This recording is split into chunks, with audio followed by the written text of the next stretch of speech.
The cockpit alarm screamed all at once. Red warning lights flashed across the instrument panel as the massive passenger jet suddenly lurched sideways with terrifying force. Coffee cups exploded into the ceiling. Oxygen masks trembled inside their compartments. Hundreds of frightened passengers cried out as the aircraft seemed to fight against an invisible force high above the frozen wilderness below. Captain Elena Brooks gripped the controls with every ounce of strength she had. "It's not responding!" she shouted. Her first officer stared at the flight displays in disbelief. "Hydraulics are normal. Flight computers are normal. But the rudder is locked. I've never seen anything like this." The aircraft swung violently again. Children screamed. Overhead bins burst open. Suitcases crashed into the aisle while flight attendants struggled to stay on their feet. 406 lives now depended on a machine that no longer wanted to fly. Every emergency checklist failed. Every backup system reported green. Nothing made sense. The captain's arms burned as she wrestled the controls, knowing she couldn't keep fighting forever. "If we lose control for even 5 seconds," the first officer whispered. Neither of them finished the sentence. They didn't have to. Then, behind the cockpit door, a calm young voice interrupted the chaos. "You don't have much time." Everyone turned. Standing in the doorway was a small 12-year-old girl wearing an oversized blue hoodie, a backpack hanging from one shoulder, and sneakers covered with hand-drawn airplane sketches. Unlike everyone else, she wasn't crying. She wasn't panicking. She looked directly at the pilots with astonishing confidence. "My father warned this would happen years ago." Silence filled the cockpit. He designed the emergency solution after the company refused to listen. The captain blinked. "What did you just say?" The girl slowly unzipped her backpack. From inside, she carefully removed a weathered notebook wrapped in clear plastic, its pages filled with complex engineering sketches and handwritten calculations. She looked at the terrified crew without the slightest tremble in her voice. "My dad taught me every step." She took one deep breath. "And if you trust me, I can help bring this airplane home. Before we begin, comment where you're watching from." 12-year-old Lena Carter never imagined that the notebook resting inside her faded backpack would one day become more valuable than every piece of technology aboard the aircraft. To everyone else, she was simply another passenger flying home. Quiet, polite, easy to overlook. She sat in seat 22E, squeezed between a businessman buried in spreadsheets and an elderly woman knitting a tiny blue sweater for her first grandchild. Outside the window, brilliant white clouds stretched endlessly beneath the afternoon sun, making the world below disappear. Most passengers were enjoying the peaceful flight.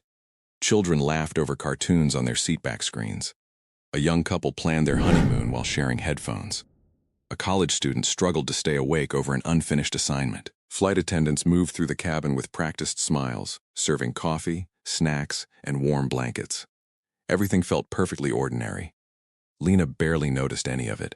Balanced across her lap was a weathered notebook whose pages had softened from years of careful use. Instead of diary entries or school doodles, every page was packed with detailed sketches of aircraft wings, hydraulic systems, fuel pumps, and control surfaces. Tiny handwritten notes filled every margin, explaining how pressure moved through valves or how a single mechanical failure could affect an entire airplane. Drawing airplanes wasn't just a hobby. It was the closest thing she had left to her father. Long before most children learned multiplication tables, Lena had learned how jet engines created thrust. While classmates memorized spelling words, she memorized aircraft blueprints. Birthday gifts at her house weren't dolls or video games. They were model aircraft, engineering books, and old aviation manuals her father rescued from workshops. He always laughed whenever people said she was too young to understand. "Age doesn't decide curiosity," he would tell her with a smile. The people who ask the biggest questions often discover the biggest answers. Those words had become part of her, even after he was gone. As the aircraft cruised smoothly through the sky, Lena absent-mindedly traced another diagram inside her notebook, a complex drawing of a vertical stabilizer and its control mechanisms. She didn't notice the businessman beside her glance at the page. He frowned. "That's pretty advanced for a kid," Lena smiled politely. "My dad taught me." The man chuckled, assuming she meant a simple science project. Neither he nor anyone else could have imagined that within minutes, the quiet girl sitting beside them would become the only person capable of preventing one of the worst aviation disasters in modern history. There was a time when airports felt like playgrounds instead of places to catch a flight. Years earlier, before life changed forever, Lena spent nearly every weekend following her father through enormous aircraft maintenance hangars. While other children collected toys, she collected questions. Her father, Daniel Carter, was one of the aviation industry's most respected flight control engineers. He wasn't interested in fame or promotions. What mattered to him was a simple belief he repeated almost every day. People don't trust airplanes. They trust the engineers who build them. Whenever he inspected an aircraft, he never rushed.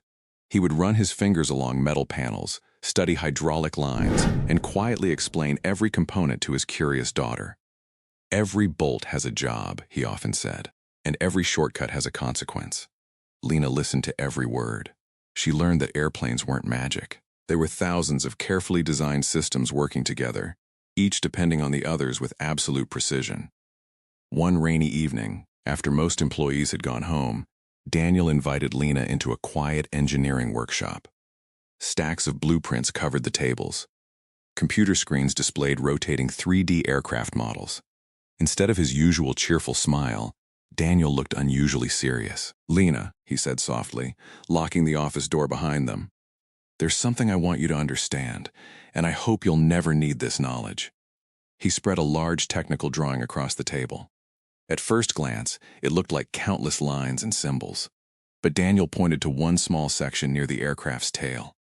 "This assembly controls directional stability," he explained. "It has backups, and backups for those backups." Lena nodded. "So it's impossible to lose control?" Daniel didn't answer immediately. Instead, he sighed. "Nothing built by human hands is impossible to break." He circled a tiny mechanical component with a red marker. "If this part ever locks under enough pressure, the entire control system can become trapped.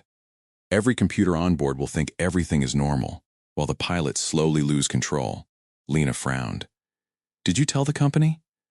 "I've submitted reports for almost 3 years. What did they say?" "They called the risk insignificant." His voice carried disappointment instead of anger. "They calculated that fixing every aircraft would cost too much compared to the chance of failure." Lena stared at the drawing. "But even a tiny chance could still happen." Daniel smiled sadly. "Exactly."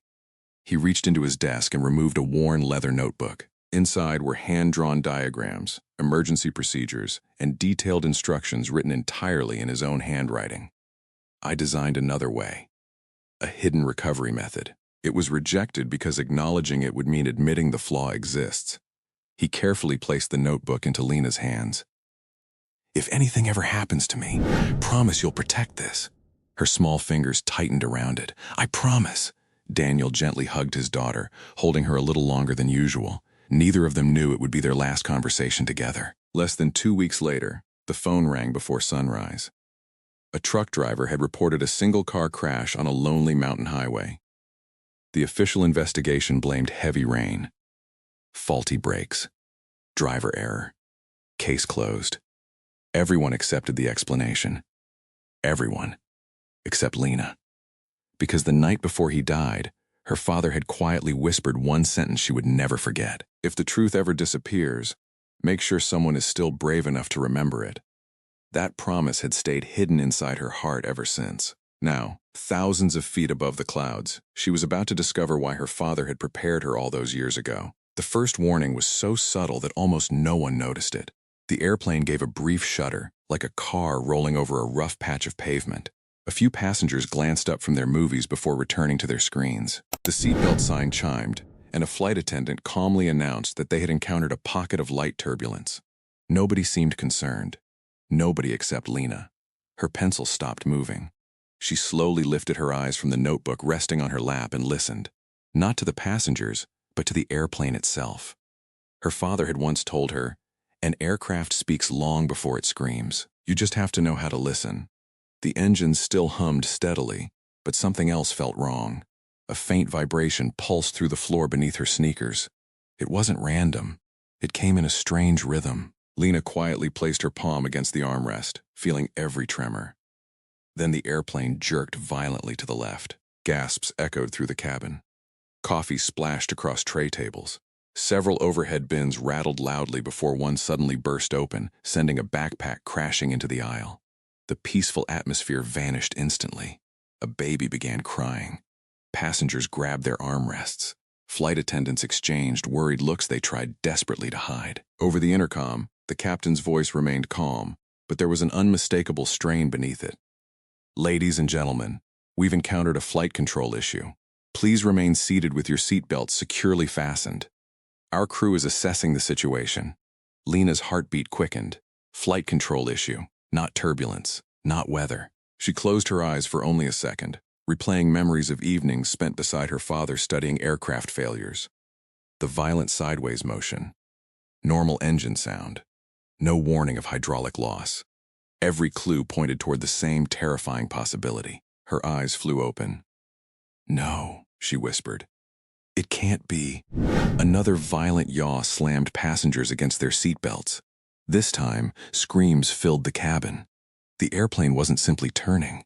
It was fighting itself. Lena grabbed her notebook and opened it to a page covered with hand-drawn diagrams. Her fingers stopped on the same component her father had circled years ago. The exact one. Her face turned pale. "It's happening." Without another thought, she unbuckled her seatbelt. The businessman beside her reached out immediately.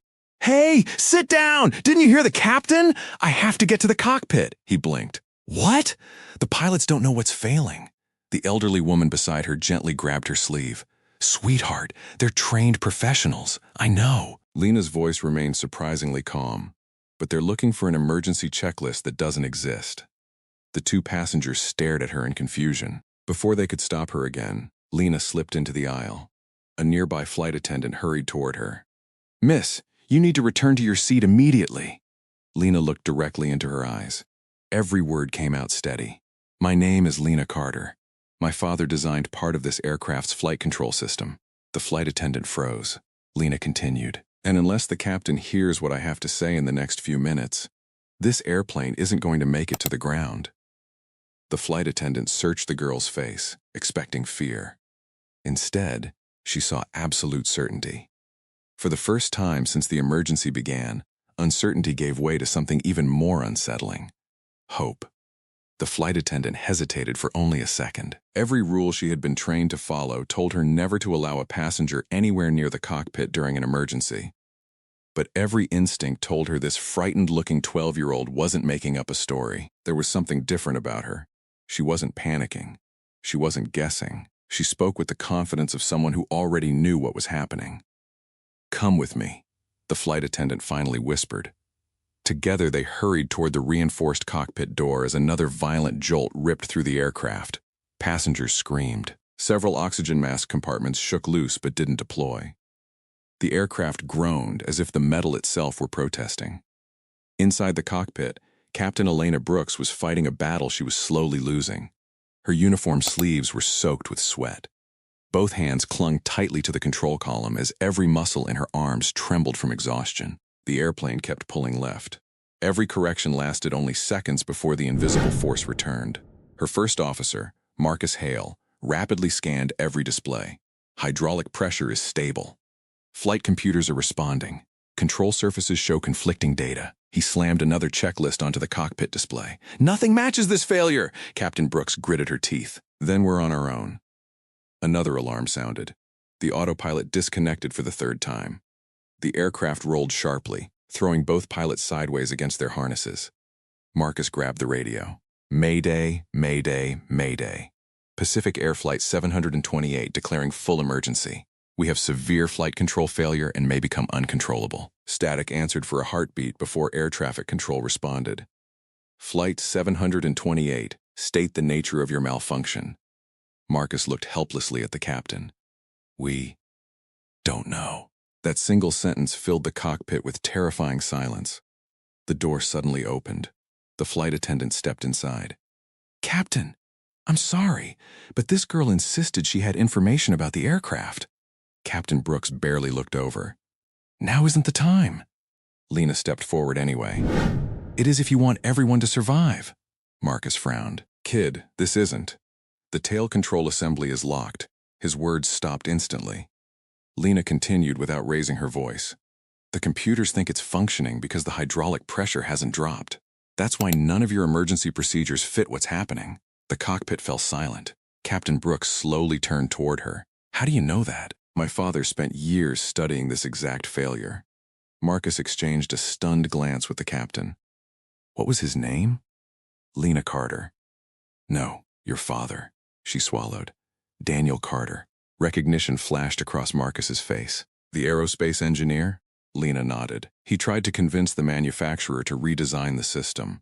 Captain Brooks felt another violent pull against the controls.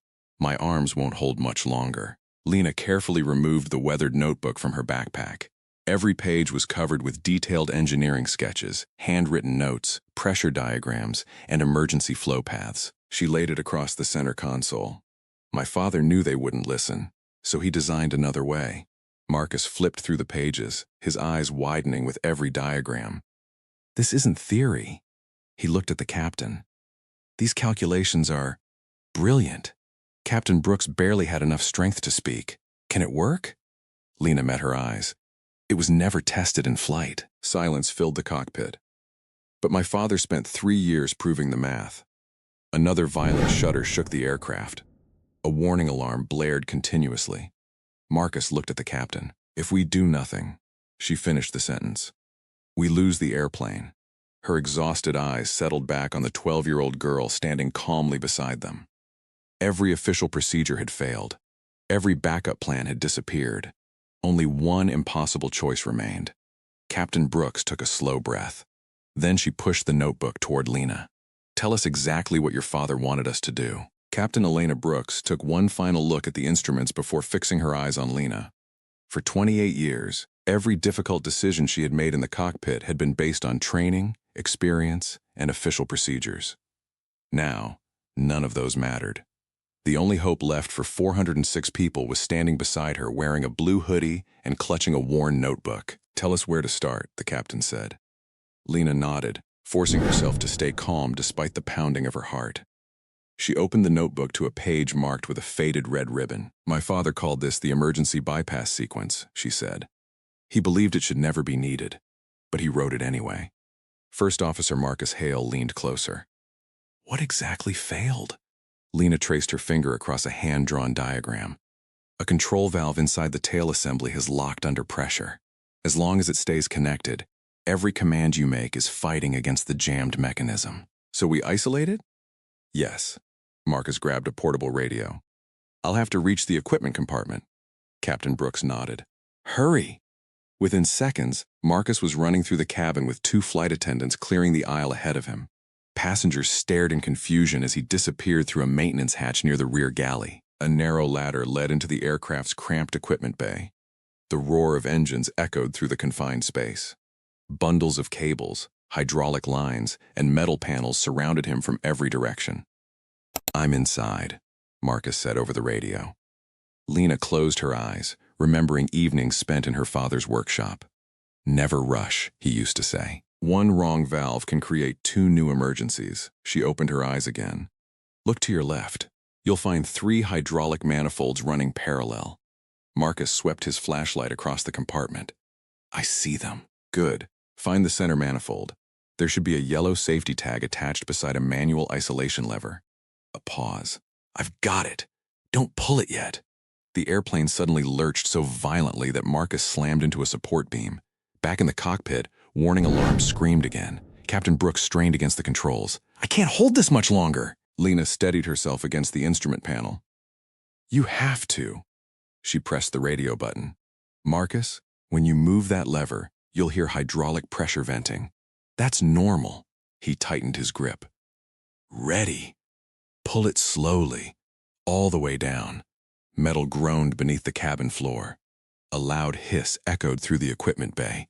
For 3 endless seconds, nothing happened. Then, deep inside the aircraft, a heavy mechanical clunk reverberated through the fuselage. Captain Brooks suddenly blinked. Wait, the control column felt different. Still heavy, but no longer completely locked. The resistance just changed. Lena didn't smile. That's only half the process. Marcus wiped sweat from his forehead. What's next? Above the manifold, there should be an emergency override pump protected by a red safety cover. I see it. My father designed it to restore limited directional control if the primary path failed. Marcus hesitated. There isn't a single label saying it's approved for flight. There wouldn't be, Lena answered quietly. It was never officially accepted. Captain Brooks glanced toward her. And you're certain? Lena looked down at her father's handwriting. Every line, every note, every calculation carried memories of long evenings spent learning beside him. She could almost hear his calm voice guiding her. She took a deep breath. I'm certain because he trusted this design with my life. Marcus lifted the red cover. His thumb hovered over the black activation switch. The captain steadied the aircraft as best she could. Every second felt like an hour. Every heartbeat echoed inside the silent cockpit. Lena slowly nodded. Press it. Marcus closed his eyes and pushed the switch. The instant Marcus pressed the switch, a deep mechanical hum echoed beneath the cabin floor. For one agonizing second, nothing changed. Captain Elena Brooks tightened her grip on the control column, expecting another violent pull toward the left. Instead, she felt the resistance ease. Not completely, just enough. The aircraft stopped fighting with the same terrifying force. It's responding, she shouted. Marcus looked up from the equipment bay as indicator lights flickered from amber to green. I've got pressure on the emergency circuit. Lena leaned toward the flight displays, her eyes scanning every number. The backup control path is alive, she said. But don't celebrate yet. You're flying on a single control channel now. Every movement has to be smooth. Captain Brooks carefully pressed the rudder pedals. The aircraft answered, slowly, heavily. But it answered. For the first time since the nightmare began, the nose aligned with the horizon. A silence settled inside the cockpit. Not relief, disbelief. Marcus climbed back through the hatch and rushed toward the cockpit, breathing hard. Sweat soaked through his uniform as he slid into the first officer's seat. I never thought I'd be happy to see partial control. Captain Brooks managed a tired smile. Neither did I. Then another warning appeared. Marcus's smile vanished. Captain! The engine display flashed. The emergency pump is overheating. Lena immediately looked at the numbers. It was never designed to carry the entire system by itself. How long? She calculated silently. The numbers rising, the temperature climbing. Finally, she answered. About 40 minutes. Marcus stared. The nearest airport is 43 minutes away. Nobody spoke. 3 minutes. 3 minutes separated survival from disaster. Captain Brooks keyed the radio. Mayday, Mayday. Pacific Air 728. We have partial flight control restored, but our emergency system is degrading. Request immediate vectors to the closest runway. Every second matters. Air traffic control answered instantly. Flight 728, divert to Silver Ridge International. Distance 138 miles. We've cleared all traffic. Runway 27 is yours. Marcus entered the new course. The aircraft slowly turned. Each degree of movement felt painfully sluggish. Behind the cockpit door, the cabin remained frighteningly quiet. Passengers sensed that something had changed. The violent swaying had stopped, but nobody smiled. Parents continued holding their children. Some whispered prayers. Others silently texted messages they weren't sure would ever be delivered. A flight attendant walked through the aisle with watery eyes. Ladies and gentlemen, we will be attempting an emergency landing shortly. The announcement spread through the cabin like ice. A young mother hugged her little boy. It's going to be okay. The child looked up. Mom, why are you crying? She couldn't answer. Back inside the cockpit, Lena kept watching the emergency system. The temperature climbed again, 195 degrees. Captain Brooks swallowed. What happens if it reaches the limit? Lena's expression darkened. The backup pump shuts itself down to protect the aircraft. Marcus looked at her. And then? She hesitated. Then we lose the only steering we have left. No one said another word. Outside the windshield, dark storm clouds were beginning to gather over the distant mountains, swallowing the horizon 1 mile at a time. Captain Brooks stared ahead. 1 damaged airplane, 1 overheating emergency system, 406 souls. And only a few minutes left to prove that Daniel Carter's forgotten design could finish the job he never lived to see. Silver Ridge International Airport finally appeared through the windshield. Its runway stretched across the valley like a narrow strip of hope, surrounded by flashing emergency vehicles. Fire engines, ambulances, and rescue crews waited in position, knowing that if anything went wrong during the next few minutes, they would have only seconds to respond. Inside the cockpit, nobody spoke. The only sounds were the steady warning chimes, the the roar of the engines, and Captain Elena Brooks' controlled breathing. Marcus glanced at the navigation display. 10 miles. Lena never looked away from the system monitor. The emergency pump temperature continued creeping upward. 206 degrees, 208. It was dangerously close to shutting itself down. Captain Brooks lowered the landing gear. A loud mechanical rumble echoed beneath the cabin. 3 green lights illuminated. Landing gear locked. Marcus extended the flaps carefully. The aircraft shuddered. The damaged control system reacted sluggishly, forcing the captain to make tiny corrections every few seconds. Lena watched every movement. "Don't fight it," she said calmly. "Guide it." Captain Brooks nodded. "I'm letting the airplane fly itself as much as possible." Outside, the runway grew larger. Yet the crosswind had begun to strengthen. Not enough to alarm a healthy aircraft, enough to terrify the crew of this one. Marcus looked at the wind display. Crosswind increasing, 9 knots. Lena's heart skipped. "Our control margin is shrinking." The captain tightened her jaw. "Then we don't miss this approach." A warning tone echoed. The emergency pump reached 210 degrees. Marcus whispered, "We're almost out of time. 500 feet. The cabin became completely silent. Parents wrapped themselves around their children. Some passengers closed their eyes. Others stared out the windows, gripping the hands of strangers they had met only hours earlier. No one cared who anyone was anymore. They simply wanted another chance to go home. Inside the cockpit, Captain Brooks focused on nothing except the center line. 300 feet. A sudden gust shoved the aircraft sideways. The left wing dipped sharply. Marcus grabbed the dashboard. "We're drifting!" Lena reacted instantly. "Don't overcorrect!" Captain Brooks trusted her. Instead of forcing the controls, she made one small, deliberate input. The airplane slowly answered. The wings leveled again. 200 feet. The runway lights raced beneath them. The emergency pump flashed another warning. 212 degrees. Lena whispered under her breath, "Come on, Dad, just a little farther." 100 feet. 50. Captain Brooks gently raised the nose. The aircraft floated for a terrifying second before the main landing gear slammed onto the runway with a thunderous boom. Passengers cried out. The airplane bounced once. Marcus's heart nearly stopped. "Easy, easy." Captain Brooks resisted every instinct to force it down. She allowed the aircraft to settle naturally. A second later, the wheels kissed the runway again. This time they stayed. Reverse thrust roared to life. The aircraft thundered down the runway, shaking violently as firefighters raced alongside. 80 knots. 60. 40. Then, silence. The airplane rolled to a gentle stop. For several long seconds, nobody moved. Nobody breathed. Captain Brooks slowly released the controls. Her trembling hands fell into her lap. Marcus stared through the windshield, unable to believe what had just happened. Behind them, the cabin exploded into applause. People cried openly. Complete strangers embraced each other. Some laughed. Some simply sat in stunned silence, overwhelmed by the realization that they were still alive. Captain Brooks turned toward Lena. The 12-year-old still held her father's worn notebook against her chest. Tears streamed down her face. Not tears of fear. Tears of fulfillment. The captain's voice cracked. "Your father didn't just save this airplane. He kept his promise."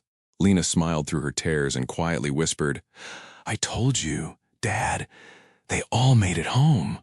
For nearly a full minute after the aircraft stopped, no one moved. The engines slowly wound down, their powerful roar fading into an almost unbelievable silence. Captain Elena Brooks remained frozen in her seat, her hands still resting on the controls. They trembled uncontrollably after nearly an hour of fighting an airplane that had refused to obey. She closed her eyes. "We're alive." Marcus Hale let out a shaky laugh before wiping tears from his face. "I honestly didn't think we'd ever hear those words." Outside, dozens of emergency vehicles surrounded the aircraft. Firefighters scanned every section of the fuselage while paramedics waited beside the stairs, unsure whether they would be treating injuries or welcoming survivors. Then the cabin door finally opened. Fresh air rushed inside. At first, passengers simply looked at one another, almost afraid to stand, as though moving might somehow undo the miracle they had just experienced. Then applause broke out. Not polite applause. Thunderous applause. People hugged complete strangers. Children laughed through tears. Several passengers knelt in the aisle to pray. Others quietly called their families, their voices breaking with emotion. "I'm okay. I'm coming home. I love you." Those simple words echoed throughout the cabin. Meanwhile, airport security escorted Lena, Captain Brooks, and Marcus to a secure operations room where investigators were already waiting. The atmosphere was tense. On one wall, a giant screen displayed live telemetry recovered from the aircraft. Engineers, aviation inspectors, and safety officials crowded around it, replaying every second of the emergency. One investigator looked toward Lena. "You said your father predicted this exact failure?" Lena quietly nodded and placed the weathered notebook on the conference table. It wasn't a prediction. It was a warning. The room fell silent. An engineer carefully opened the notebook. Every page contained detailed sketches, handwritten calculations, maintenance notes, and emergency procedures. Nothing looked rushed. Nothing looked speculative. Every calculation was supported. Every mechanical pathway was explained. One gray-haired investigator adjusted his glasses before whispering, "This isn't the work of someone making guesses. This is the work of someone who knew exactly what he was talking about." Within hours, maintenance crews removed the damaged control assembly from the aircraft. The hangar became unusually quiet as metallurgical specialists examined the fractured component under powerful microscopes. The chief investigator stared at the monitor in disbelief. "The fracture started here." He pointed to a tiny crack buried deep inside the metal. It spread over thousands of flight cycles before finally locking the mechanism. Another engineer slowly compared the damaged part with Daniel Carter's notebook. His expression changed.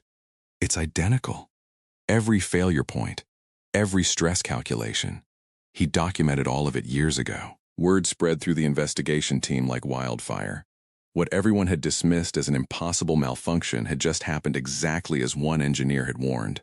By sunrise, aviation authorities issued an emergency inspection order for every aircraft using the same flight control assembly. News helicopters circled above the airport. Television stations interrupted regular programming. Headlines appeared across the world. 12-year-old helps save 406 lives after mid-air emergency. But while cameras searched for a young hero, Lena stood quietly inside the maintenance hangar, resting her hand on the airplane's scarred fuselage. She wasn't thinking about reporters. She wasn't thinking about becoming famous. She was thinking about one man. A father who had been ignored. A father who had refused to stay silent. A father whose greatest achievement wasn't designing airplanes. It was making sure that even after he was gone, his knowledge could still bring hundreds of strangers safely back to the people waiting for them at home. The story of Pacific Air Flight 728 spread across the world faster than anyone could have imagined. Within 24 hours, every major news network was broadcasting the same incredible headline. 12-year-old girl helps save 406 lives using her late father's engineering notes. But the headlines only told part of the story. The truth was far more powerful. As investigators dug deeper into Daniel Carter's records, they uncovered years of forgotten engineering reports, technical presentations, and safety recommendations. Every document carried the same warning. Every calculation pointed toward the same hidden weakness. And every report had been quietly dismissed. One after another, the evidence erased every doubt. Daniel Carter hadn't been mistaken. He had been right all along. The aviation manufacturer immediately grounded every aircraft equipped with the same flight control design.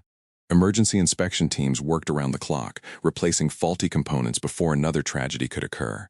Thousands of future passengers would board airplanes never knowing how close they had come to facing the same nightmare. A week later, a memorial ceremony was held at the National Aviation Safety Center. Captain Elena Brooks stood before hundreds of pilots, engineers, investigators, and reporters. Beside her stood Lena, still wearing her simple blue hoodie, still carrying the weathered notebook that had changed so many lives. Captain Brooks stepped to the podium. "I've flown airplanes for nearly 3 decades. I've trusted technology. I've trusted procedures. But on one unforgettable afternoon, 406 people survived because one engineer refused to compromise his principles, and because his daughter refused to forget them." The room rose in a standing ovation. Lena slowly walked to the microphone. She looked across the crowd before speaking. "My father used to tell me something every time we left the hangar." She smiled through tears. Engineering isn't about building machines. It's about protecting the people who will someday trust those machines with their lives. She paused. For a long time, I thought my dad failed. I thought nobody listened. I thought everything he worked for disappeared the day he was gone. She gently held up the notebook. But I understand now. A person's work doesn't end when they leave this world. It lives on in every life they touch. It lives on in every lesson they teach. And it lives on in every promise someone else chooses to keep. Many people in the audience wiped away tears. Even the investigators who had spent decades examining accidents struggled to remain composed. Several months later, aviation authorities announced sweeping safety reforms inspired by Daniel Carter's findings. Engineering review procedures became more transparent. Independent safety reporting systems were strengthened. Whistleblower protections were expanded so future engineers could speak without fear. The emergency recovery method Daniel had designed was officially added to advanced pilot training programs, ensuring that no crew would ever face the same situation unprepared again. As for Lena, she never sought fame. Instead, she returned to school with the same notebook in her backpack and the same dream in her heart. Every afternoon she studied mathematics, physics, aerodynamics, and aircraft design. Not because she wanted recognition, but because she wanted to continue the mission her father never had the chance to finish. Years later, whenever someone asked why she wanted to become an aerospace engineer, she always gave the same answer. Because every airplane carries someone's family, and every engineer carries the responsibility of bringing them home.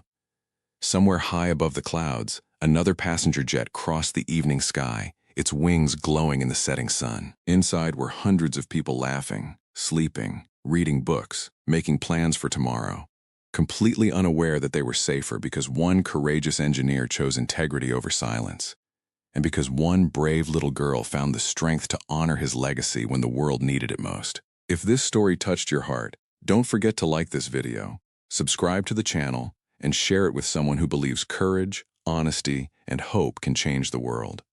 Because sometimes, the greatest heroes aren't the ones who seek recognition. They're the ones who simply keep their promises.